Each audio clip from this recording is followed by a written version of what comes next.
Doc's microphone's on. Yes, everything's in place.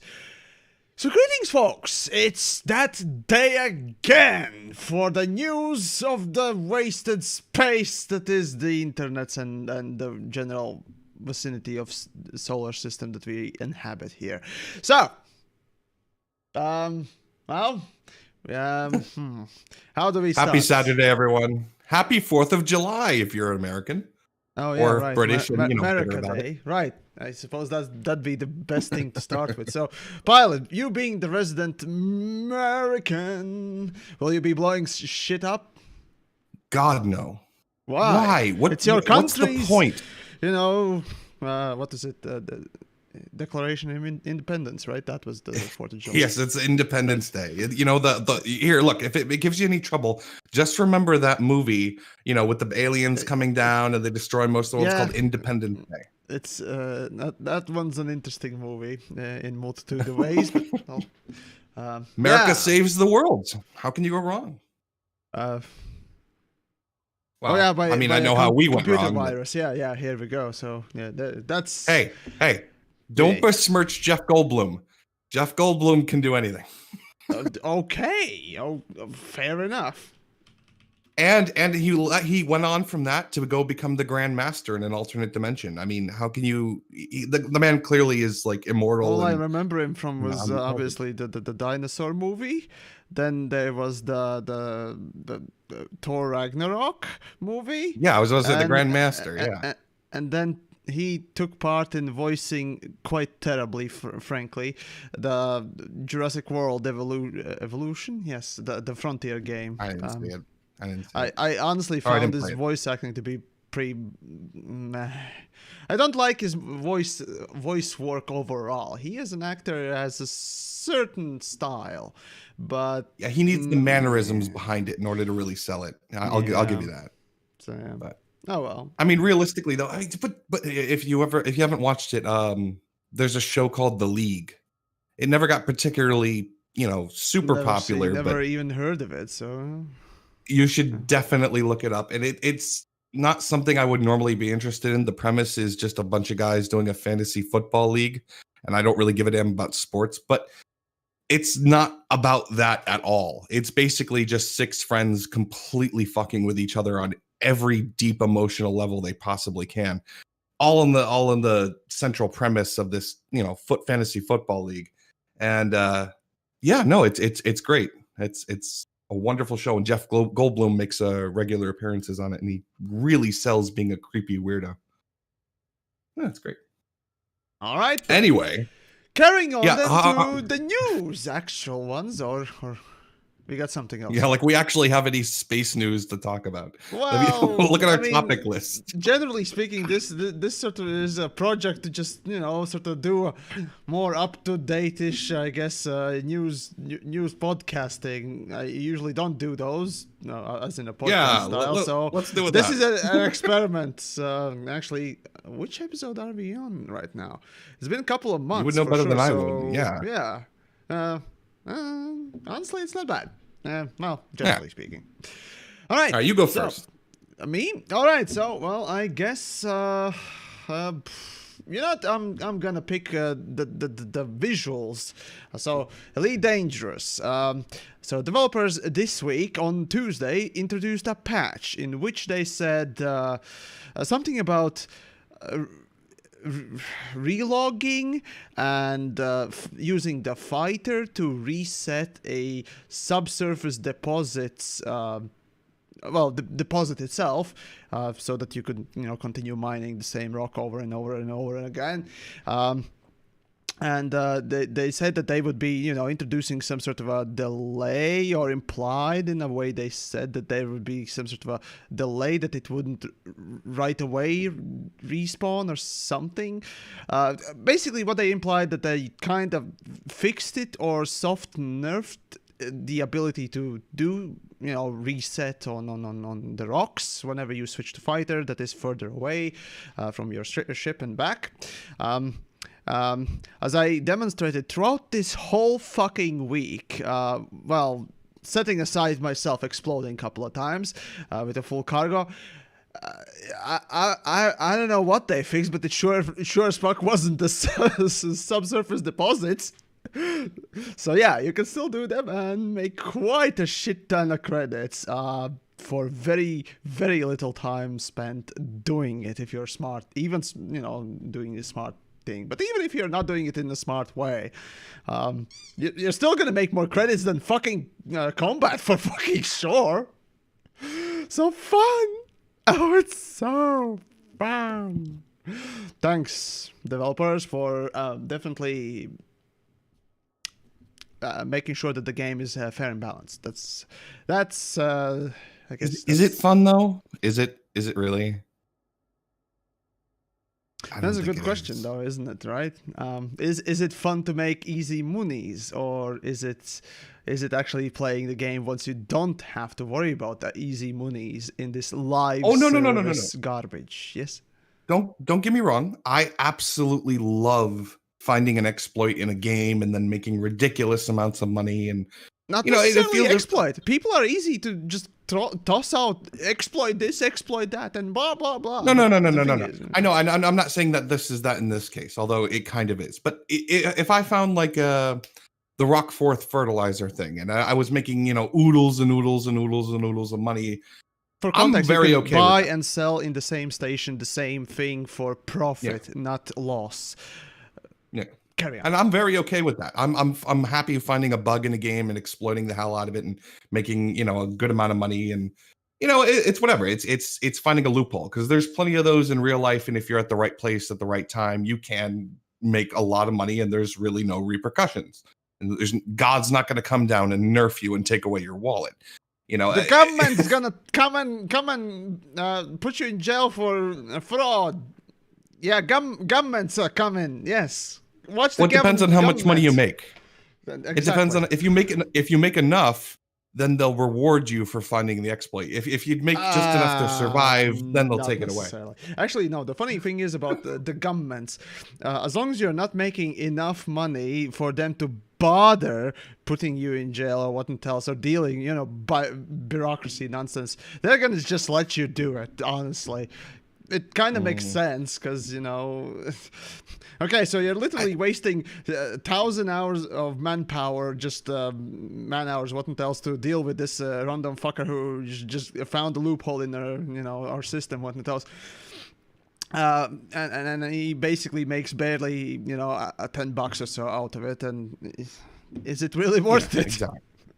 Exactly. Let him get away with it. Jesus. And in video games especially, I'm perfectly okay with, using exploits. But I got to tell you, man, mining at this point, and this is something we've tread over 1,000 times, mining at this point is the only thing you can do to make money, and it's boring. It might be interesting in the first, I guess, dozen hours if you're that kind of person. And I'll admit, blowing up rocks was very fun in the beginning, but it's lost a lot of luster because I don't know. It's not for me anymore. So I think I'm tired of Elite. Am I hearing you say that you would prefer to sit in Super Cruise for over a half an hour delivering passengers and making money that way? Would that be more fun for you, or would mining be?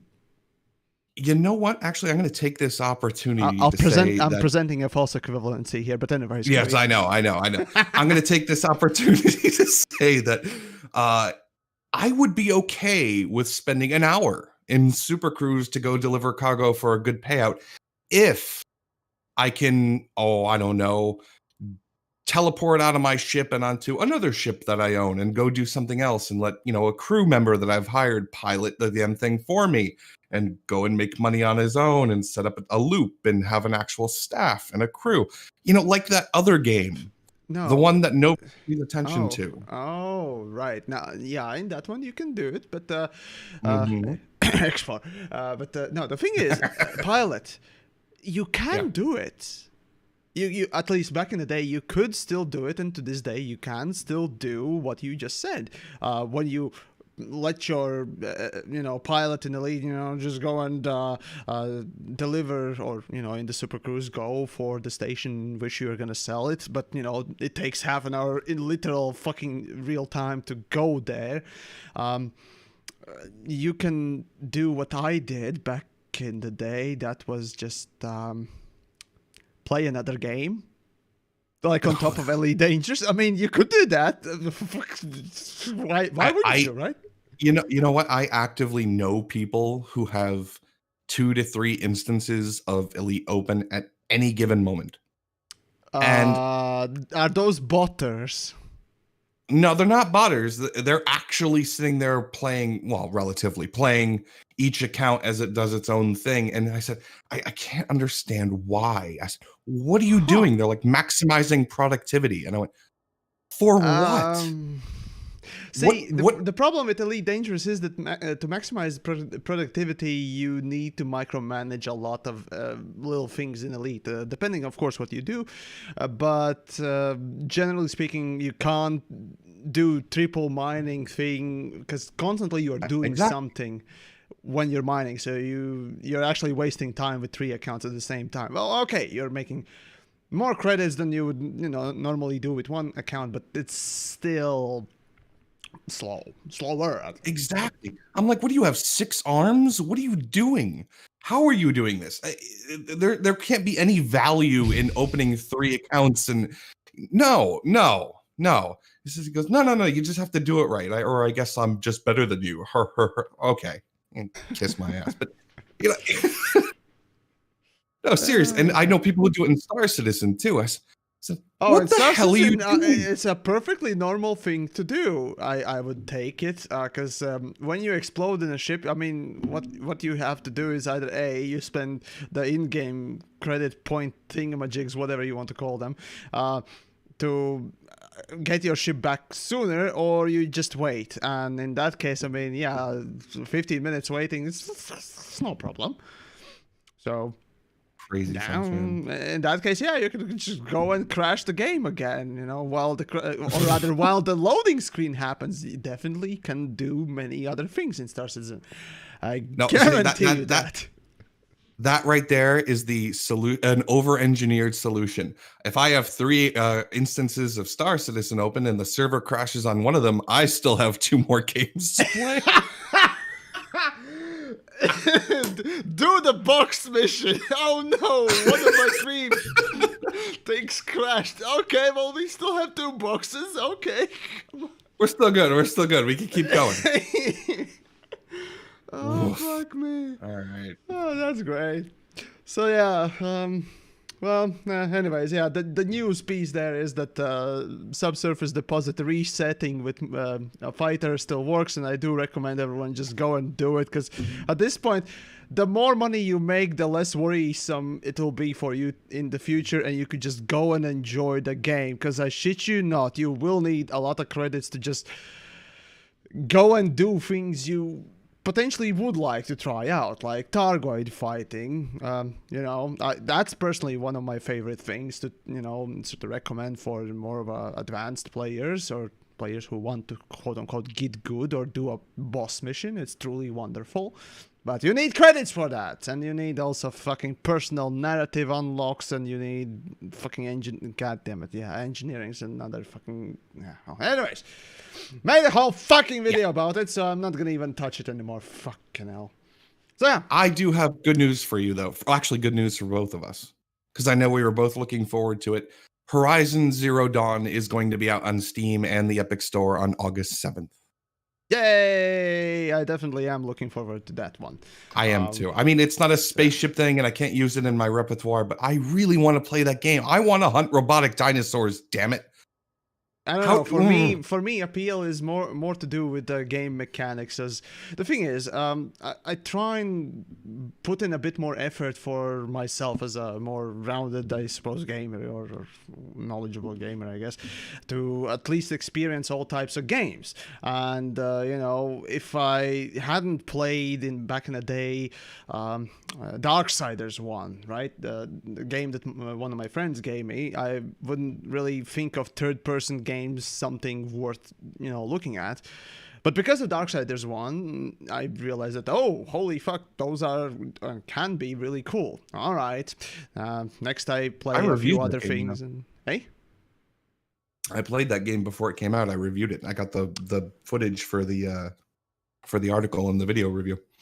Actually, Mark Hamill is in there, right? I think I He's knew that, but which character he's the was it? little spirit that's stuck to you. That's supposed to be your little That was tutorial guy. him. Yeah. Okay. Yeah. Yeah. For some reason, I thought he was. I think it was Lucifer. Ah, damn it! Mm, That first semi-friendly frenemy, I guess. Demon guy that you get. I forgot what his name was. Regardless, that's yeah. The game overall was cool, and obviously because of my continued effort to try new games out and what else, or other new types of games. For example, the Final Fantasy 15, I wouldn't have played, eh, and that was actually really cool experience. not my Hey. But no, it's not my thing. But I totally get it. You want to be well-rounded, etc. Yeah. etc. No, the thing is, if there's one more game that I would recommend everyone to just go right out and try it, Hellblade. Go and play it. It's fucking great. It's more of a walking simulator, if you will. I mean, the combat aspects are super shallow and simplistic, but god damn it, the story is really cool. The environments and effects and yeah, it's a great game. So yeah, Horizon Zero Dawn. It's more of an action, third-person shooty thingy, what it tells. But again, I'm looking forward to more of a story and the visuals than an actual gameplay. Though that might actually be interesting too. Oh God, man! The best clips I've seen of that game are the elaborate traps that people set up in spring as a giant mechanical T-Rex comes around the corner. And goes sliding down the hill and explodes. I'm so anxious to try that out. I want to go blow being min-maxing piece of shit. I'm probably not gonna bother and just muscle through it. You're such a technical player. My God, you enjoy things, right? Well, I literally fucking minutes ago said that I absolutely enjoyed a game without basically any fucking gameplay, Hellblade. Oh, okay, it has gameplay elements, but it's just, no, it literally has not much technical aspects. It's more of a just experience, which is absolutely awesome. So, all right. And for fuck's sake, before even the stream, I did mention that I goddamn constantly love to take a look at the walking simulators, one of my favorite genres, as a matter of fact, as well. So you know what it is? I figured out the tactic. I figured out the tactic. It's go piss off YamiKs before he can piss me off. I think that's my new game. That's my real new game. That's the game I look forward to every week. No, but in topical news, I have absolutely no desire to play Last of Us 2. None. I still need to finish the first one. I need to go back to my friend's place to finish the first one to really, before I get into more stuff. But I've not heard good things, especially story-wise, about the second game. So that's all I'm gonna say really about now. Well, I'm just gonna basically parrot what the majority of the reviewers are saying of why are you using cheap, emotional tactics to exactly. Cheap emotional ways to just manipulate the narrative. Yeah. It's that's the biggest sort of a sad thing, because it could have been done fine. I don't care what the characters are, what they look like, or what it else. It's just like you can always have a character do something specific or has something, because the visuals of the thing is in animation or movies or what else. I usually try to perceive characters as a blank just template, a blank box, for example, right? What that box is capable of doing, right, is what defines the character to me, rather than Batman is black, the everything is about him black, just stupid ears and nipple armor and whatnot else, and he's so edgy, and that makes it just Batman something. No, what Batman does is what defines him, not how he looks or what armor he wears or what stupid fucking belt utility things he pulls out constantly. So did I send you the Batman gif or the Batman video? I don't think so. I think that's public domain too. I think we can actually show that on a. Yeah. No, I mean, again, this would be commentary, so that would still be fair use, regardless. So, I'm saying is that it's oh, here it is. Cool. I'm gonna send it to you. All right, then. It's good. Trust it's worth it, and plus it ties into Alright. Batman. What we just said here. All right, what do we got? Oh God, which? Okay, here we go. It was on Reddit, so we can probably show it. It's just a performance. Okay, Yeah. give me a moment. So I'm gonna put that there on the screens. Give me a moment. Pardon for the delay. This is worth it, though, folks. There we go. You're gonna play it with sound. Batman!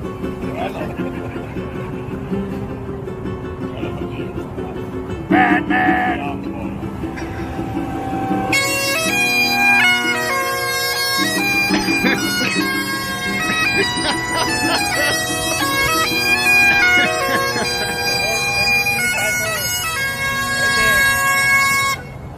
Flaming bagpipes. Yeah, so that's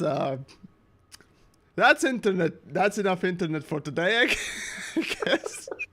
At the end there, he goes and he shoots him in the face with the web shooters and just rolls away. And Batman goes, "Come on!"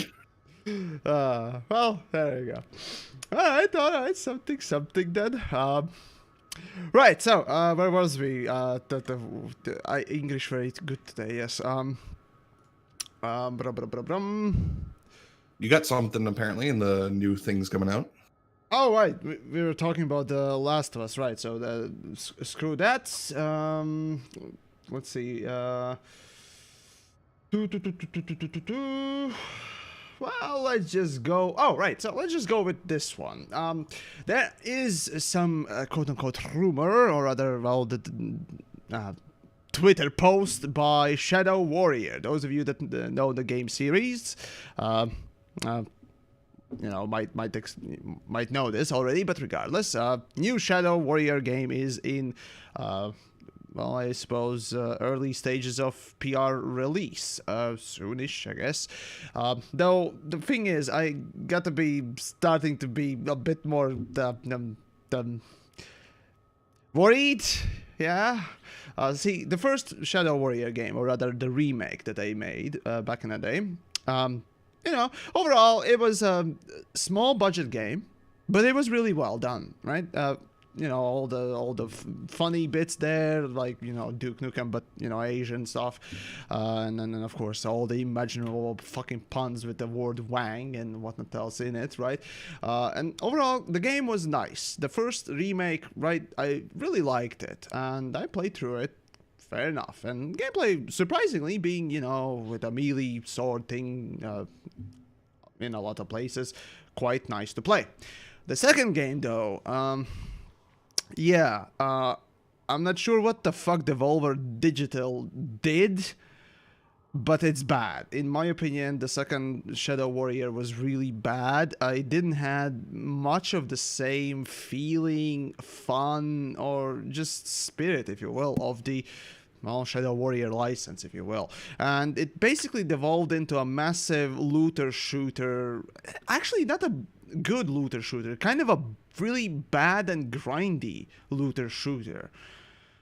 So yeah, at this point I'm just thinking, well, fuck, they might end up making it basically the same, but a new version or new paint skin or something like that. Of course, I might be wrong, and I hope I am wrong, but first game, really liked it. Second game, was expecting to, get something really good out of it, and really nothing happened in it. Kind of disappointing. So now I'm just, waiting and wondering, but we'll see. We'll see. Well, if you're looking for something older to play that you actually did enjoy, there's two things I have for you. There's an emulator currently on the Steam store that turns old 8-bit Nintendo games into kind of like a 3D world type of thing. So it's actually really interesting. The camera, it makes a little 3D pop out, and then the camera rotates and puts you in an aspect ratio. Yeah, there's the link. It puts you in a view so that it looks like you're kind of running like a corridor situation. It actually looks really interesting. Yeah, like that. Look at that. That looks badass. I don't know. For some reason, I played a few of these rather older, platformer games, and I got to tell you, I got no nostalgia for them. I frankly don't like it. But okay, fair enough. I mean, look, I'll give it to you for like old Mega Man games. Those are no. The thing is, they play just ridiculous. fine. It's just the style that I don't really like. And again, the only style in that sort of a vein that I can kind of stomach is again Duke Nukem 3D and Doom, maybe that's Quake, nostalgia. right? And that's all I really can stomach. Everything else is kind of so old. I get it. They are fun. They used to be fun. What else? But these days, Well, they're the best way after to playing more elaborate games, it's just this is old. Oh no, man! I gotta tell you, there's more skill involved in some of the sure. classic Mega Man games than there are in anything today. I mean, Oh, sure, Star there Citizen is. Elite are complicated games that you have to really learn how to play. But these are murderously hard. So many broken. I played controllers. Frogger, okay? I played the fucking Aladdin game, okay? I played the I fucking played it Simba game, okay? And those I are, did too. especially the fucking Simba one, is piece of That was shit. terrible. And also Teenage Mutant Ninja Turtle one as well. God damn it. The one you couldn't complete if you didn't have a certain character because you couldn't make that jump on the 3rd level. I don't remember, but yeah, there It was that. was literally I usually impossible. manage to play it with a friend and what else, but goddamn fucking piece of shit. That's bad design, basically. Okay, It's more of okay. a- If you're not, hey? let's talk about a classic game with good design that you can now play in a fresh light. There's a Pokemon randomizer tool for emulation. So what it does now is that it actually lets you set random variables for what were once fixed things. So gym leaders can now have entirely mixed teams, or you can start with Pokemon that are already evolved, or you can have they sell random items at stores or anything like that. And the idea is that you can randomize the game and change the narrative so much that it's like playing a whole new game. But For reference, it's for Sword and Shield, right?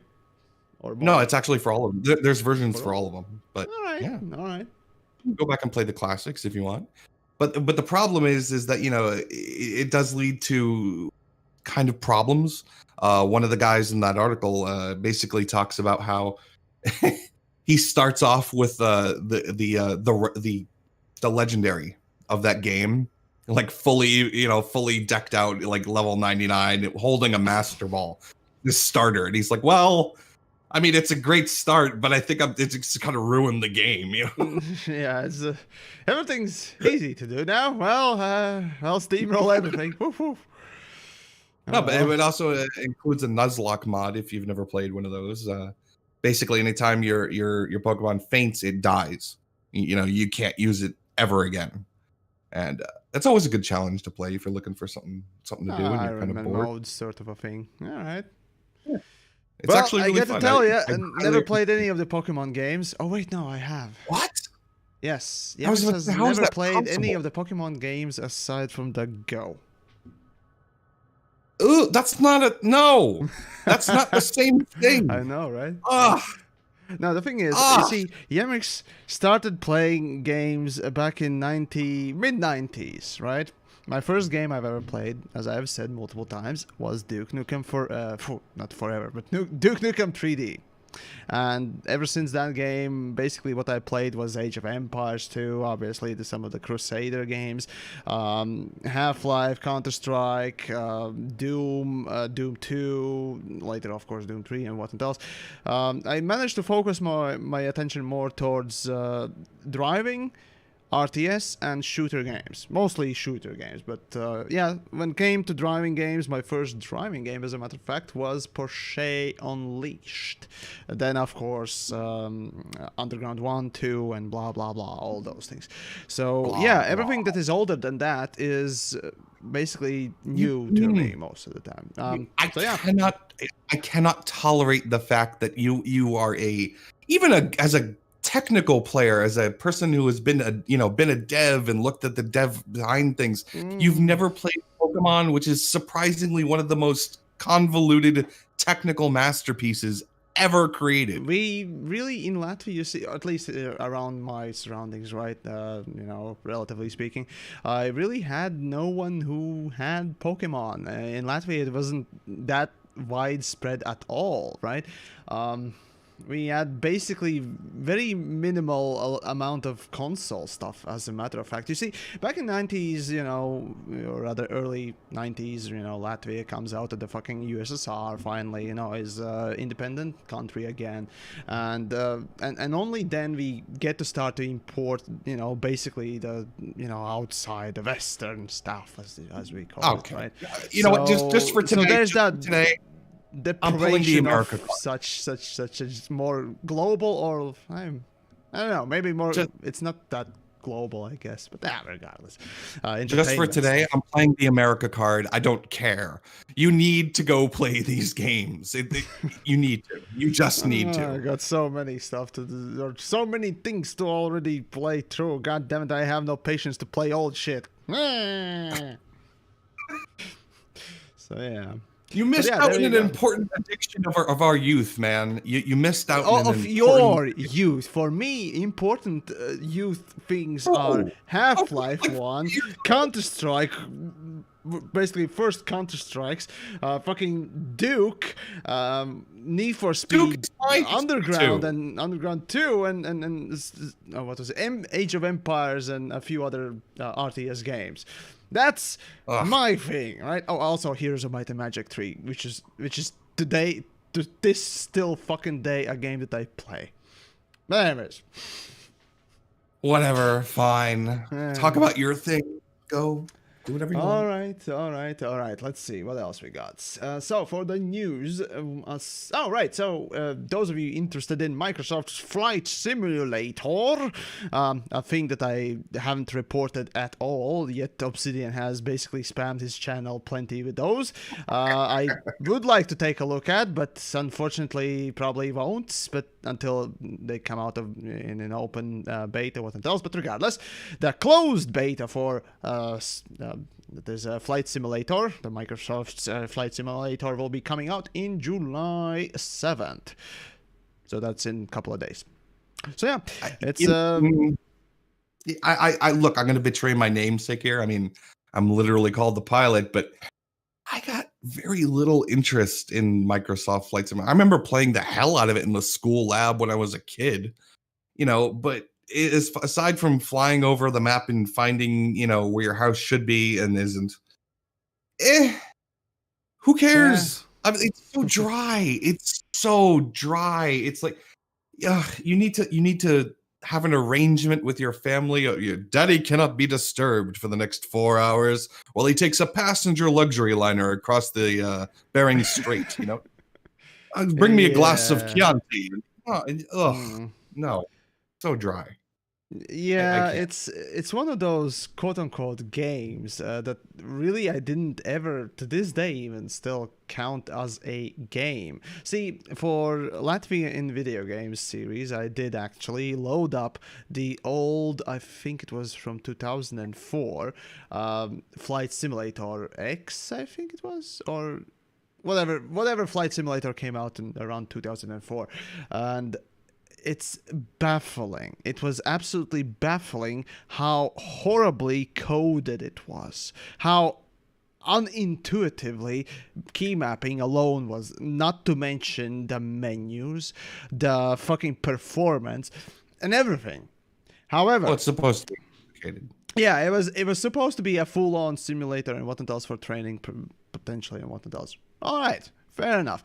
But even the thing is, normal games, even back in that time, knew what are the limitations of that day's fucking hardware and what it could and could not do.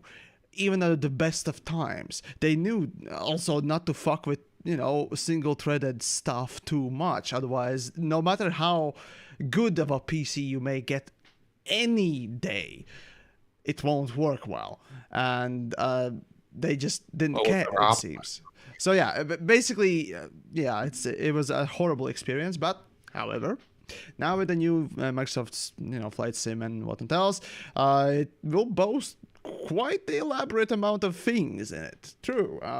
So yeah, it has plenty of headlines left and right and so on and so forth, and that's why it's kind of today as well, because. Like it or not, hopefully they have learned at least something from their mistakes in the past, and it seems that they have, at least with some of the versions. Yeah, it's still super dry. It has the name that describes basically everything, so it is what it is. I really want to sit down with someone who eagerly looks forward to the next iteration of Microsoft Flight Simulator, because they've been playing the last one for the last 10 years. Okay. And, they're like, counter to that is immediate. There are plenty of people who are still very interested in such games as football managers. Yeah, I get it. Look, there's exactly. That's the same appeal. It doesn't have a lot of visuals, if you will, but I'm just saying it's not for me, and I'm legitimately curious for the personality and mindset of someone who it is for. Like, what is your daily life? What yeah, what is going on? Now the thing is, we laugh at this, right? But there is a specific, personality type and also upbringing and what else that would set a person in such a mindset that, a specific thing would be more interesting, to them than something else. And we are all an example of that in one way or another. All right. I mean, we're all elite people, so yeah. God. I mean it more or less just general stuff rather than just elite or what else. Again, I'm a hardcore first-person shooter fan, right? Because of my upbringing and what games I played myself. So yeah, there's that, and well, still, we'll see. I mean, I'll try and give Flight Sim a good shake if I can, and who knows, maybe I can make a fun video out of it eventually. If not, you're just gonna end up crashing into things. You are. Well, yes. What do you expect me to do? That's the only way to go with it. Yeah, right. Well, hey.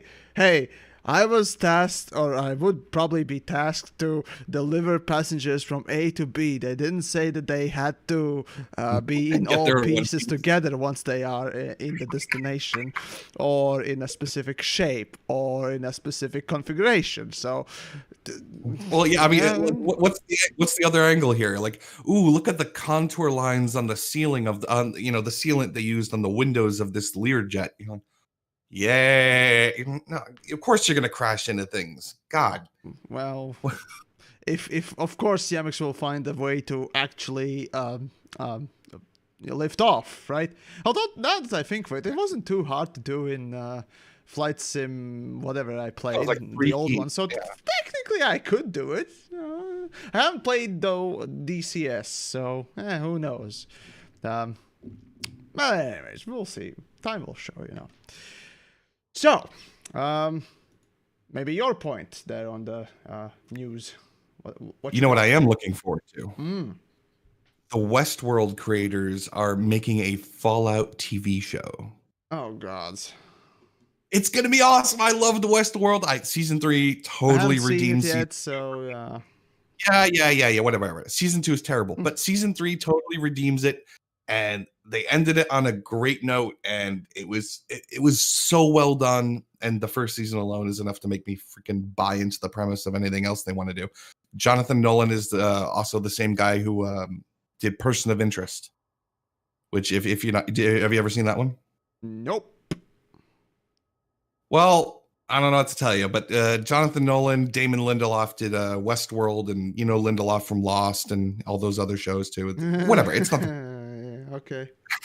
It's not the point. They're going to make a Fallout TV show We're going to see proper freaking power armor on TV. Yes. Yes. Come on. Nothing? Honestly, what I would rather like to see than this tired old Fallout universe stuff that has been basically butchered by Bethesda, I would like to really see a TV show of this wonderful, absolutely cuddly, cute universe of Warhammer. Oh That's a yes, little. that would be That's a little. amazing, and it should be a thing. Get on it, you fucks. Warhammer is a little. Heresy! Yeah, It has to be a thing. Here's the thing. And I am, again, going to pull the America card, and I do apologize, but it is the 4th of July, so I'm getting away with it. You have to tailor make big shows to your American audience or your Chinese audience, realistically.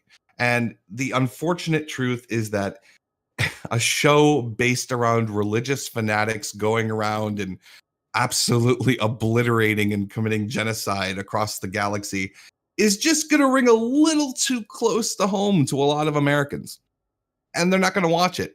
And that kind of show would need a huge budget just for the different races, the mech suits, the actors, the CG backgrounds you're going to have to put in and everything like that. It would be absolutely lovely, and I would watch the hell out of it. It's Game of Thrones in space, basically, but you can't make it. You're thinking of just showing everything, but how about a small story that actually is interesting? You don't need, again, you can just put two people in a room and boom, you got, well, maybe not the room, but well, you get a story. You can make something interesting out of it, even, such a small limited thing. I mean, look at the fucking Stargate universe. As much as I hate it, it at least managed to.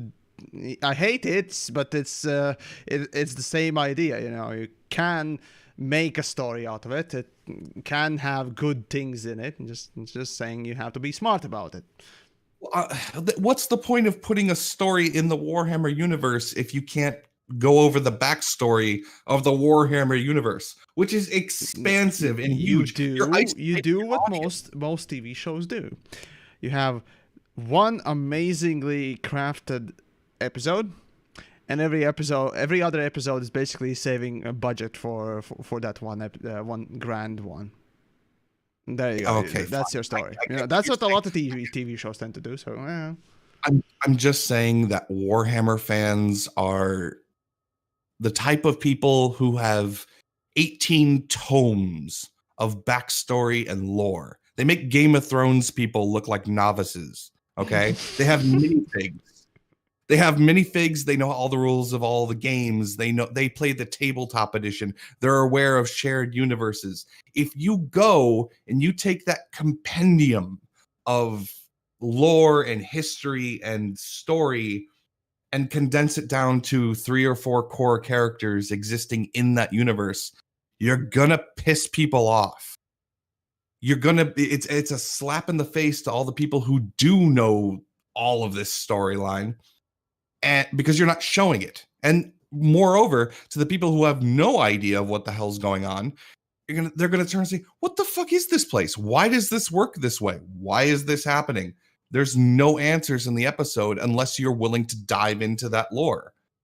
My kind of a counter argument to that is this wonderful little thing called Witcher. Witcher worked. I didn't like Witcher, and I didn't like the show either. I mean, the show itself. For me, it misses a few things, sure. But was it done well? In my opinion, quite yes. There were really nice things, and so on and so forth. So, yeah. I'm not arguing that it can be done. The thing is, with enough care, passion, and, I'll repeat that again. Care! A story can be made if you're smart enough and careful enough. Yeah, no, I get it. Like I said before, this would be a show that I would watch but because of its expansiveness and the fact that you would have to do it well, and the amount of more money that would have to be put into it to walk, that even have people walking around in mech suits. Shit, even Expanse couldn't give us a proper mech suit. I mean, I love Bobby and I love the Mars armor, but it's supposed to be like the Fallout armor. It's not supposed to be this thing that she's wearing. You know, I don't enjoy The Witcher. I just don't. And I wish I could. I wish I could. But a Warhammer show would be well done and technically proficient and enjoyable, but I think you can't really do it in a way that's going to make anybody happy. I think it's too big for its own good. That's my opinion. Okay. All right. Mr. Big Thinker. So what's next? I just did anything? I just did the Westworld thing. Westworld and creator. Right, all right. So, in that case, let's get to the main topic, I suppose. So, Crysis. Well, at least, hopefully, some of you are at least awaiting the new Crysis, or rather, the remaster of Crysis 1. Just recently, actually a couple of days ago, they came out on the Twitter to announce that, unfortunately, thanks to whatever. I don't think they even mentioned exactly the reason why. But yeah, regardless, they will be delaying the release of Crysis. So not on the July 7th. I think it was July 7th. Give me a moment to check that. No, never mind. There was a different. I don't think even mentioned what date they will be releasing Crysis Remastered, but also the video that they already have made, they are delaying. If you didn't know, a few days back, on their official YouTube channel, they put a premiere video, or rather video premiere, with a countdown and blah blah blah that people constantly complain when everyone does it, right? They put it up and it said 40 hours till release, and basically the next day, like 12 hours later, they come out on Twitter and say, well, we know you're awaiting this, and in order to bring you the glory of Crysis, the console-breaking, PC and console-breaking title Crysis, we're gonna have to delay it for bug fixes and other things, and so on and so forth. The one thing that they did mention was that pre-orders also will be delayed. Also, don't pre-order ever fucking anything, okay? Please, don't pre-order. Anyways, the pre-orders will be still available on Nintendo for some fucking reason. So yay, Nintendo. But everyone else will have to wait until proper pre-order times. Regardless, the point is, if Crysis, Cyberpunk, and any other game developer is willing to delay their games in order to, make sure that the game runs well, does well, and so on and so forth. And as actually Doom Eternal proved, you can do well. Okay. Again, your customers are willing to wait for something good. That's mostly coming from Mr. Ramsey about the eateries and restaurants and so on and so forth. But regardless, it applies to any product, as a matter of fact. And all I can say is, sure, let's see what you got after that release, and was the delay worth it? Regardless, I'd much rather have developer come out and actually say that yes, in order to break your consoles. Crysis, Crysis, you see, is an interesting thing. See, back in the day, it was such an interesting, on technical aside, it was amazing in many ways, and because of that technical side, it basically became the go-to mockery sort of a meme, if you will. It transcended the game level. It truly became a fucking meme. And it set the benchmark. Can I run it.com is what used to be. Exactly. It's basically, can you run Crysis or what else? So the thing is, because at the time when Crysis was released, the hardware was starting to truly ramp up a lot, right? And because the hardware, even, you know, the best of hardware had massive troubles to run it completely, right? And so on and so forth. It just kept on piling up years after the release of the game, and it kept being used as a benchmark, right? Yeah. And you know, even, yeah, sure, today we have plenty of games like that. Ashes of Singularity was basically just this benchmark, not an RTS game, but regardless, it's Well, that's what I'm saying. It's not as impressive. The thing is why Crysis became what it became is because it had, or rather, there was nothing like it at all, nowhere near close to it. And that's why it basically is to this day still remembered as such an impactful benchmark of a game, or And I hardware absolutely crushing. get that. I absolutely get that and understand it. And I've even watched all the, you know, videos where people finally have the hardware to go back and truly mess with it. And they go and they put all the explosive containers, 10,000 explosive containers, and let's see what it does to the graphics card, etc. I get it. I totally understand. But the problem is it had its moment. It's no longer the technical benchmark. And the sequels have been kind of, who cares? Why is Crysis still a thing? Why are we still talking about this kind of average game that's not really very good, except for its technical benchmark back in the day? Seriously, Well, why? the I mean, answer is nostalgia. As everything. Why the fuck did we talk about fucking Pokemon then? Why is Pokemon still a fucking thing? Because those old games suck dick. fun. There you go. The same argument can be turned around there. It's not It's though. all Pokemon's actually nostalgia, fun. mate. It's all nostalgia, and we acknowledge that. I don't know. I never had nostalgia for Crysis because by the time I could run it, I didn't think it was that particularly good. It was never It was that good. The thing is, it was exactly. visually and technically impressive years after its release. So Okay, but here, look, again, someone in the chat pointed out Red Dead Redemption 2 is the new benchmark like Crysis. I'll give you that. Sure. No. Okay, maybe. Sure, Because Red Dead sure, it is taxing, but it's nowhere near the borderline, you know, levels of, I suppose, technicality. I'd say the closest to technical maximum I'd say is Ashes of Singularity to this day. Yeah. Actually, yeah. Now that I think of it, there's, of course, you can see, you know, the tech YouTubers and what else usually talking about, you know, can you, or how well you can run the Rise of or one of the Tomb Raiders. Which one was the Shadow of the Tomb I remember Raider, that. right?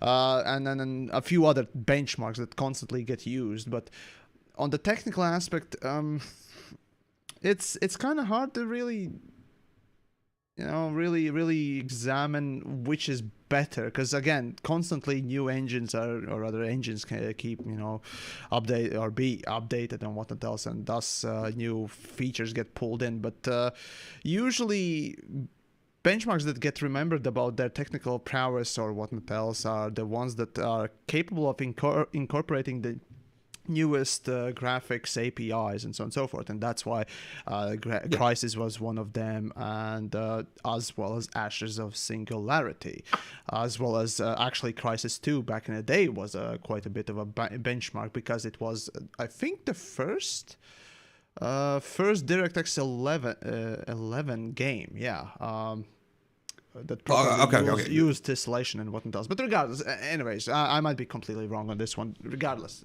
that's why they are remembered so much. And now, well, why everyone is talking about it, or rather, you know, yours truly is talking about it, is because it's a cultural benchmark.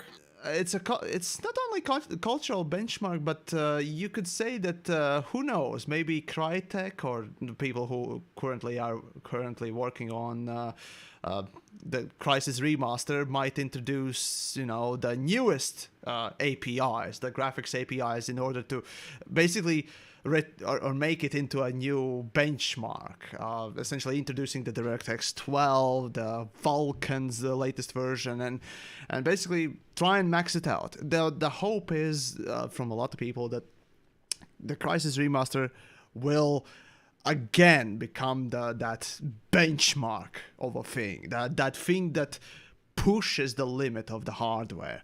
But who knows? We'll see. So yeah. There you go. That's my explanation, I suppose. I mean, look, realistically, I have no problem with picking a cultural touchstone and saying, this was important for the time, for the moment, et cetera, et cetera. It's just, I'm wondering why we're talking about a remaster if it isn't literally meant to do exactly the same thing that it's remembered for. It just seems like you're just milking the property.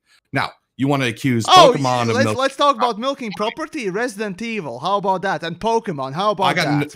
How about fucking Mario? Okay. I literally just said that. No, well, I will take umbrage with Mario, though, because they do try to reinvent, and they do try to actually throw in a new mechanic here and there. And look, people play it, it's enjoyable. Yes. Yeah. But, I mean, in Pokemon, less so. I mean, you're basically just retreading the same kind of mechanics over and over. And even when they do throw something new in, it's very much in the background. It's take it or leave it. You don't actually need to engage. Milking the franchise, or rather milking remaster what Mattel's Skyrim is one of the better examples, frankly speaking. You know what I will tolerate Skyrim simply because of the plethora of mods available for it. It has become a playground for developers and creators and artists and writers and voice actors, and all these people have basically not OG Machinima Maker, the Gmod. Come on. Yeah, those people too. I mean, look, it has become a playground for a whole underground cottage industry of niche content. And you know what? Fine. If your game can inspire that kind of movement from literally thousands of people, fine. Then you can re-release that thing to the cows come home, and I might not like it, but I understand it. The thing is that all the other games we've mentioned, with the exception of Crysis there, which you could kind of mod, but it never kind of caught on just the same. Yeah, all those other games, all those other games are just, iterations that the community can't manipulate. They can just retread. I mean, it even Pokemon to some extent, like we just talked about it, the randomizer can change the game to any number of different circumstances or anything like that, and it can change fundamentally the whole game. But you're not going to get whole new things being created for it, whole new reworks or anything like that. It doesn't have the level of Skyrim's involvement in the community. You know what I mean? Am I making sense? Am I just babbling? Again, no, it's fair enough. Fair enough. Actually, you drive a point there as well. That the times are changing. As a matter of fact, you can go, slightly even further than that and say that the games that are being released these days are so specifically limited to not allow any modding or any alterations to it, in order to monetize them as much as possible. The live service and always online games and whatnot else that are a great example of exactly that. And just we can go into the whole bigger topic about how again these newer games are geared towards just reoccurrent spending and the state of the monetization of these games, which just starts to really pissing me off, at least personally. So and that's why I mean, I don't care to drop another $60 on Crysis just to get blue. Yeah. I didn't blue. But oh well. At least we still have Gary's mod. At least we still have the old Skyrim and yeah, exactly. Yeah, older fucking. You ever think Skyrim again? Do you ever think we'll have Skyrim? Will we ever have a Skyrim again? Honestly, that's a good question. It is a massive game, right? And to that extent, that sort of a world, there have been attempts recently to make something at least close to it. Outer Worlds would be best example that I can remember right now. But Outer Worlds is pretty shallow. But the game is, yeah, exactly, shallow. Literally, level design is so limited, and pretty much everything is so limited. So, to that scale of a Skyrim, will we see such a game again? Specifically, one that can be opened up to the community as much as this one was. Oh, because I don't think sure Bethesda not. or any game studio will ever intentionally. Oh, no. Open Intentionally, up their, no, yeah. definitely not. The question is, will we actually see Skyrim scaled sort of a game? You know, even in of its own. Open exploration sort of a thing. Sure, you can say that there are a few games. Again, Red Dead's come to mind, sort of, you know, without that magical aspect, but you know, that vastness of it. Sure, Grand Theft Autos are a great example of that vastness and open worlds, but it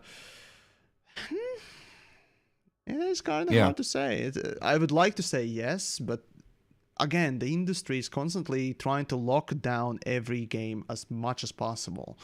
I can't understand that. Why would you do that? Just to control your product, not to, or rather, if somebody has a good idea that, you know, they make it into a mod and so on and so forth, to first of all avoid Dota, you know, avoid to happen something that would basically make someone else some money rather than you, you know. Let's say you have a modder that makes a really good thing that they end up making a fucking full game, you know. You want to take that right to have that mod, like Blizzard did a little while back with their fucking terms of service, and Ubisoft also did with their terms of service. These companies are trying to lock it down as much as possible in order to limit your ability to, you know, make your own products, I guess, in some ways as well. Realistically, as soon as the words left my mouth, I knew why. If you ever have to ask why, the money or somebody thought it looked cool. And I mean, look, you even have something where with the people who made the Sackboy game, Media Molecule, they have Dreams, and Dreams is that open platform where people can come in and make their own games, make their own worlds, etc., etc., etc. A lot of people love it. I mean, not, you know, to the point where I'm very much aware of it or anything like that, but I read enough that I know that there's a huge community behind it. But I mean, you know, you're only giving them basically these small little worlds to play with. I want something. I want what Skyrim gave us. I want this world that exists that, you know, is fun in its own right, perfectly fine to play, enjoyable experience, but is open enough that people can come in and I want Thomas the Tank Engine to freaking, you know, come down from the sky and breathe fire on me. You know, it's interesting, and I don't. Skyrim, such games as Skyrim, and more so actually Gary's mod. Those types of games, I highly doubt we're gonna ever see again. In at least such a manner. Gary's mod for sure, because it's actually Minecraft is a good example, but that Minecraft, you also won't see a Minecraft again. They're also getting locked until, or maybe actually, no, not that I think of it, maybe there might come time when, you know, the big publishers are locking down their games as much as possible. The indies like Minecraft just will appear out of nowhere and be another lightning in a bottle, right? Skyrim, in a way, was also a lightning in a bottle too. To this day, remains one of those things, and Gary's mod, as I said, and Minecraft as well. So who knows?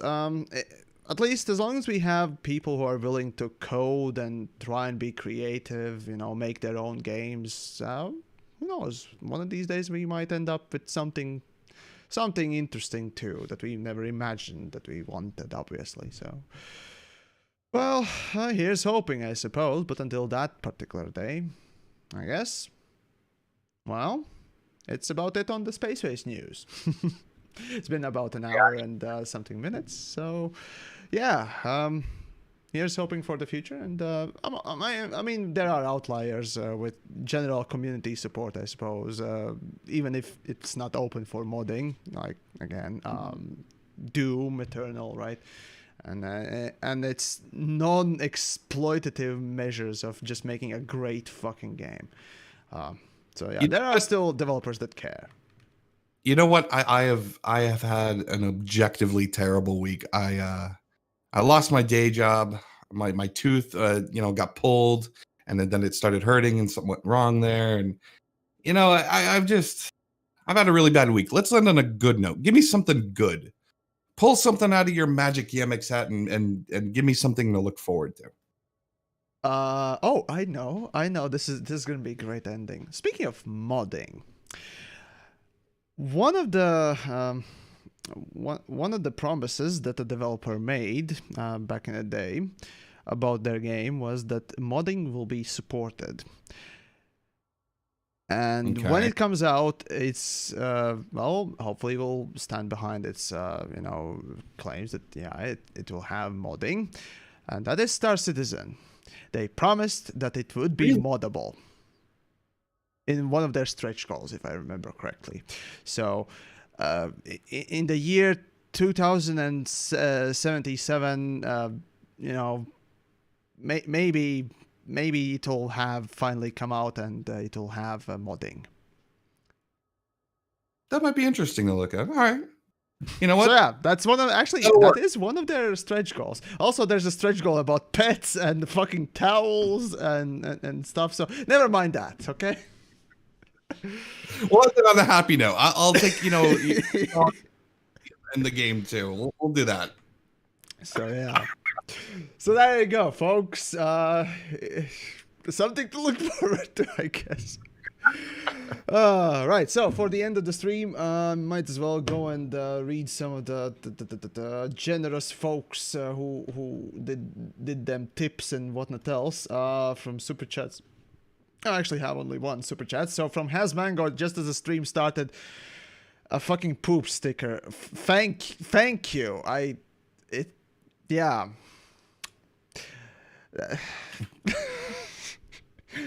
All right, so thank you, and I guess that's about it for this evening. So yeah, tune in next week for more Space Race news as we discuss new things on, just general gaming stuff if we can, or maybe something extra if you will, and hopefully something fun and interesting will happen next week rather than the relatively depressing shit of Last of Us and whatnot else this week involving Ubisoft that I didn't particularly talk. But anyways, Jim Sterling did enough. Take care, folks. Happy bye. End button. Yes.